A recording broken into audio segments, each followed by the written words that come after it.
Welcome, Screamer, to Scream Stream, your spoiler-free guide to streaming horror entertainment. I'm your host, James Gass. If you're new to the show, what I do is pick a horror movie from one of the various streaming services and give it a spoiler-free review. Scream Stream is available wherever podcasts are served, including Apple Podcasts, Spotify, and many more. Just head over to screampod.com and all those links are there. And if you'd like to support me and the show and all the things that I create, head over to patreon.com/JamesGass and consider becoming a patron. So before we get into the meat and potatoes of the episode, I do want to mention a couple of things that I've been watching during the week. One of which is a show on Amazon Prime called The Witching Season. And this is an independent sort of quote-unquote show. It's got 5 episodes, and I think they're basically all just 5 short films.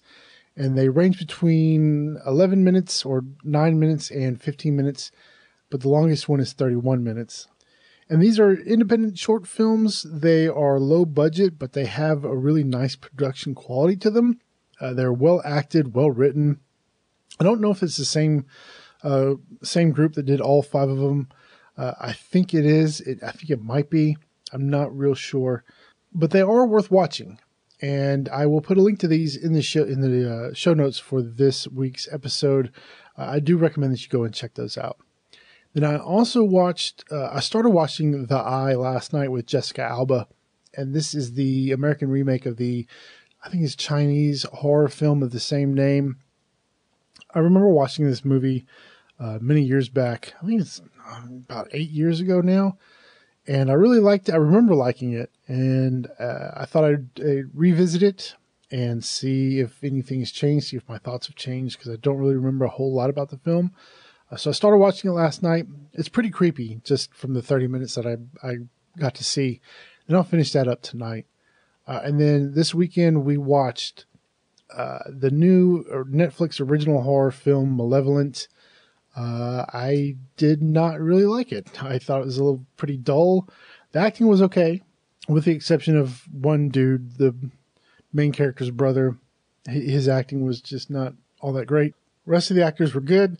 The story was just pretty dull and boring, and I just didn't really like it. My wife even fell asleep like 30 minutes in, so there you go. And I think that's all the notable things I've watched since the last episode. All right, so let's get into this week's review, which is Pumpkinhead.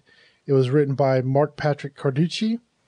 It's also based on a poem by Ed Justin, and this was directed by Stan Winston. Now, I did not know that he directed movies, and I think this is really the only feature film that he directed. I think he did 2 music videos and a featurette for Terminator 2 3D. You probably know Stan Winston for his creature creations.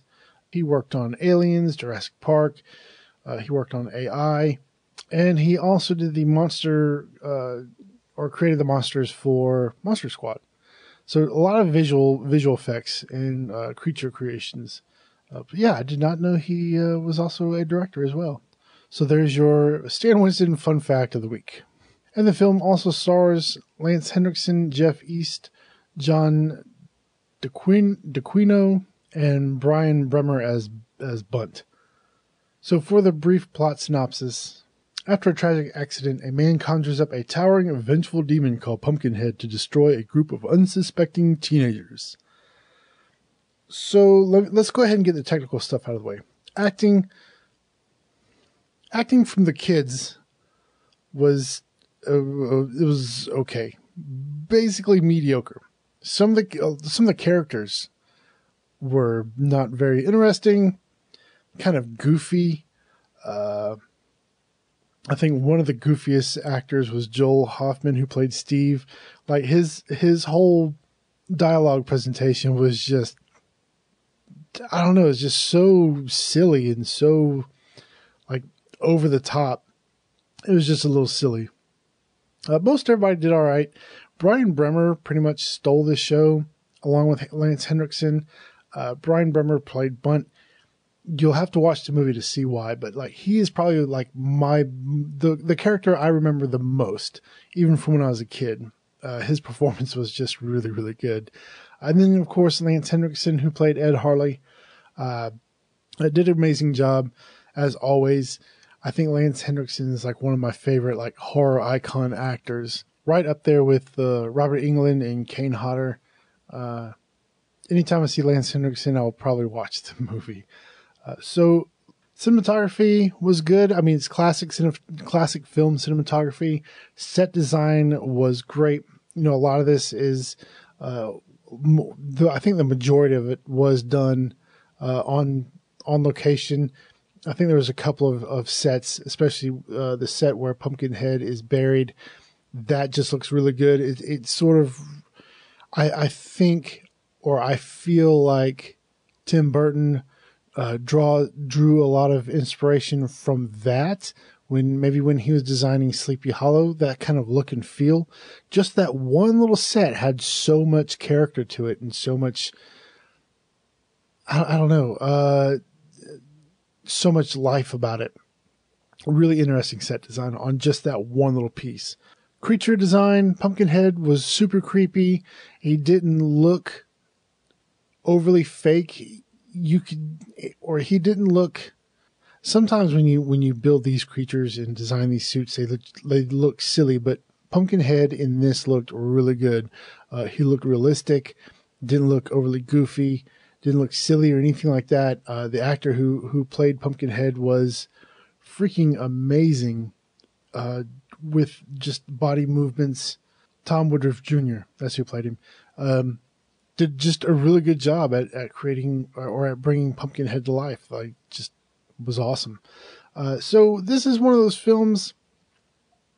It's not a great film, admittedly, but it is good, and it's nostalgic, I guess, is why I like it so much, for that nostalgia. If you're 40 like me, or right around 40, you grew up with this film, and it's one of those that you watched when you were a kid, or you wanted to watch and your parents wouldn't let you, but you know your friends at school saw it and they would tell you about it.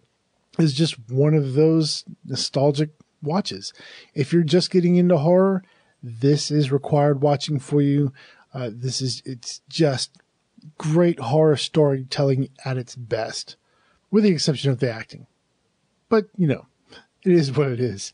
Also a little known fact, Mayim Bialik, who was Sheldon Cooper's girlfriend in Big Bang Theory, she was in that. She was one of the little kids at the very beginning. She was like one of the little poor kids. No idea she was in that movie until I looked it up for this episode of Scream Stream. So yeah, just a lot of nostalgia. As for the story goes, it's a little shallow. So you have a group of kids who hurt this guy's son, and he's out for revenge. It's a revenge film, basically. And it's super simple story, but it works really well. There's a couple twists in there, and there is some really good character development with Lance Henriksen's character, Ed Harley. I can't really spoil it for you, but there is some good character development with him. Now with the kids, they're basically there to get slaughtered, and you don't really you don't really care about them as much as just seeing them die and seeing how they're going to die by Pumpkinhead. Now, halfway through, there are two characters that kind of are... I can't say that either. Dang. That's the problem with being a spoiler-free show. You can't really get into everything you want to talk about. Maybe I'll do some spoiler stuff for the Patreon page. But there's a couple of characters that you do finally start to root for. And like I said, it's not a great film, but it is worth watching. And I saw this, I think it's on Hulu, but I know it's on Amazon Prime. Definitely worth watching if you haven't seen it before. If you just want to see how well it holds up, definitely go and check it out. I think it holds up really well. I think it doesn't look dated. The only thing that really dates the film are the vehicles used. I think that's really about it. Yeah, definitely go watch it. It's good. To give it a rating, so if this was to come out today, I'd probably give it like a 3 out of 5. But because of the nostalgia fact, it's really it's a 4 out of 5. Come on. It's Pumpkinhead. It's just one of those classic horror films that you watch on a Friday night with a group of friends at a sleepover or just at a late night get together, popcorn, some brew, and Pumpkinhead. And that's really all you need for this Halloween season. No, it's not all you need, but for one of the weekends in this Halloween season, this is what you're going to watch. Check it out. It's available on Amazon Prime. All right, so let's get into what's new on Netflix. Starting off with Seven in Heaven. I think that came out. Yeah, this was just added yesterday, I believe. Yeah, on Sunday. I'd never heard of this movie. It looked interesting. Two teenagers step into a secret closet and emerge in a terrifying alternate reality. They must find their way back before the door shuts forever. So it looks okay, I guess. I'll put it in the queue and check it out later. Then we have Malevolent, and as I mentioned before, I would just skip that one. Creeped Out is it's a series for young adults, I think, kind of like Goosebumps or Are You Afraid of the Dark? The trailer looks really good. I will probably watch this anyway, even though it's for kids. It looks pretty spooky, and yeah, I'm gonna check that one out. Then we have the Haunting of Molly Hartley. I've never seen this movie. Heard about it. It only has a 3% on Rotten Tomatoes and a 3.9 on IMDb.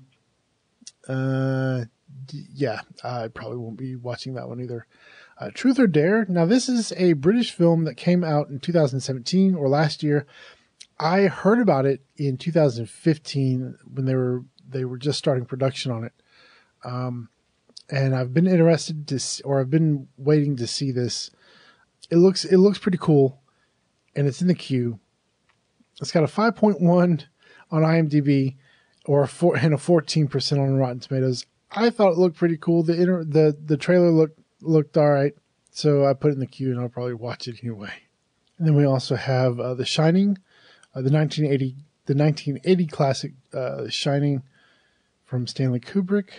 And that is it for Netflix. And then moving on to Amazon Prime, there's quite a few things on here that I do want to mention. First being Daughters of Satan from 1972. This stars Tom Selleck.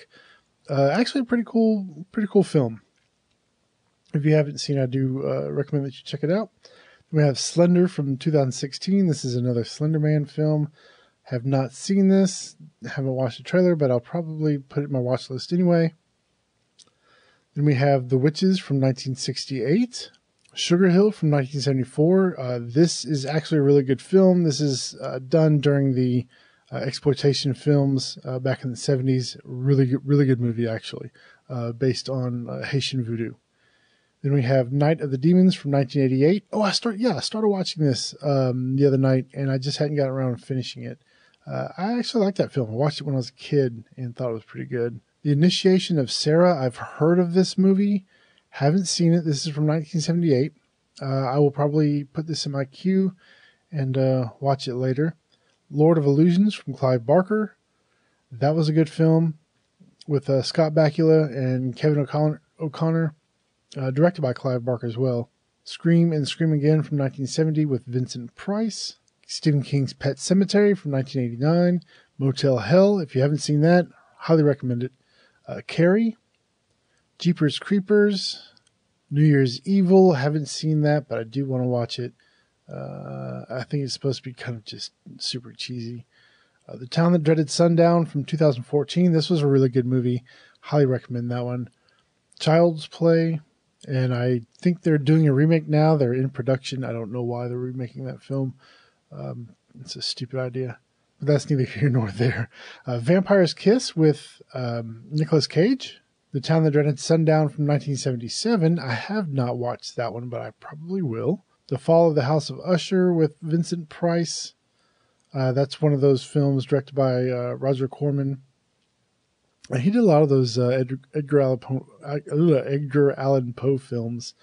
Amityville 2, The Possession, Squirm, and Troll. Oh, and Dolls. Dolls looks kind of creepy. I haven't watched that yet either. And and that's going to do it for Amazon Prime. And now finally, let's switch over to Shudder. Got a few things here on Shudder. A Girl Walks Home Alone at Night. Night of the Lone Wolf. Or Late Phases, Night of the Lone Wolf. That was a good movie. Satan's Slaves. Don't know what that is. True Horrors, which is kind of like a docu-series where people tell about stuff that happened to them, supernatural stuff that happened to them, kind of like My Ghost Story, and there's one on Sci-Fi, those kind of shows. Then we have a bunch of stuff from Alfred Hitchcock, including The Rear Window, Psycho, Rope, The Man Who Knew Too Much, Vertigo, Shadow of a Doubt, The Birds. That was really good. And then finally we have Darkest Night, which is one of my favorite other horror podcasts. It's kind of like a radio drama, but it is produced by Shudder. And season 3 finally dropped last week. They put out the first 2 episodes. Might already be up to 3. I don't know. I haven't checked yet.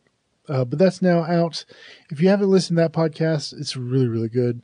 I do recommend it. And then they have Halloween 4, and Halloween 5. Don't know what happened to 2 and 3, but I guess they just didn't get them. They also have the original version of The Eye. And they also released Bug and The Witch Window. No idea what that is. All right, and that's it for correction. The Witch Window will be out on October the 18th. And then we have Open Your Eyes, Right at Your Door, Manhunter, American Psycho 1 and 2, Fido, and then Channel Zero Season 2, No End House. I didn't get to finish that one. I watched like the first 2 episodes and didn't get to finish the rest of them. Let Us Pray, Chocolate, Black Coal, Thin Ice, Starry Eyes, which is good, and that's it for Shudder. There's quite a bit added to Shudder this week. So there you go. There are all of your new releases for this week, all your new horror releases. And that's going to do it for this week's episode of Scream Stream. If you'd like to keep up with me outside of the podcast, head over to screampod.com and you can find the links to all my social profiles. On Twitter, I'm at scream_stream. Instagram, I'm ScreamStream. And then you can also join the Facebook page over at facebook.com/ScreamPod.